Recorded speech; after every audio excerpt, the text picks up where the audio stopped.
Okay, in this video we're going to learn how to write off accounts receivable. In the previous two videos we learned about setting up allowances for doubtful accounts.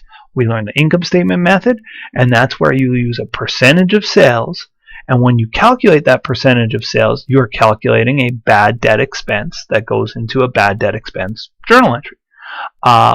The next video, we learned the balance sheet method. In the balance sheet method, you take a percentage of accounts receivable, and it's usually based on an aging list of accounts receivable. This was a simple example.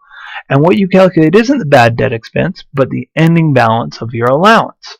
Well, the reason we did that was because we said when a customer decides not to pay, we actually have to record our bad debt expense in the proper period. We can't wait for the customer not to pay. We have to make an estimate of our bad debt expense, and that's all due to the matching principle.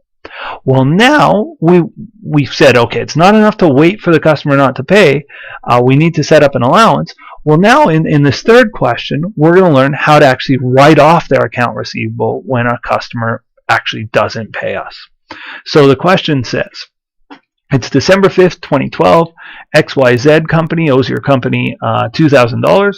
You've been waiting for payment for over 7 months and have decided that you will never get the money and you want to write off this company's account receivable. Record the necessary journal entry. Okay, writing off accounts receivable is really easy, and it's especially easy if we understand the income statement method and the balance sheet method, how this works. So the first step of writing off an account receivable, and what I mean by write off is just get rid of, give up on. That's what we're saying when we write off. Like if you've ever been in a car accident and they say the car's a write-off, what they're saying is give up on that car. You're not going to repair the car. Goodbye, car. So what we're saying when we want to write off accounts receivable is goodbye accounts receivable. We want it gone. Well, how do I say goodbye to any asset? As an accountant, it's all about journal entries. How do I say goodbye to any asset? I credit that asset. So this XYZ company has a $2,000 accounts receivable. Well, we have an account receivable from them. So I'm going to get rid of it. I'm going to credit accounts receivable. And I might even note who it's from, XYZ Co. And it's for $2,000. And I'm just saying, look, we don't have a receivable anymore. Look, this isn't an asset to us. We're never getting that money. We got to get rid of it. So I credit my account receivable from XYZ company. Now the debit is tricky. It's actually not that tricky. The debit to write off an account receivable, you might think is bad debt expense because it's like a cost of having receivables. It's an expense.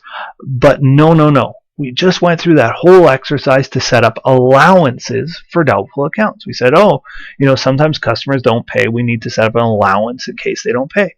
Well, now they're not paying. Time to use up our allowance. So in the last couple of questions we said our allowance always ends up as a credit, so we're allowing for the fact in this other example that $15,400 worth of our customers won't pay, or worth of our accounts receivable aren't going to come in. Well, now we've said, hey, this account receivable isn't coming in. Let's use up some of that allowance. How do I use up part of the allowance? I debit it.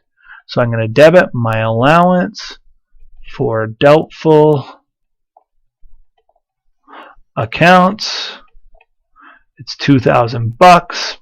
I should have dated this. This is dated December 5th. That's when I decide to write them off. That's my debit, and there's my credit. So at this point, I've done a great job.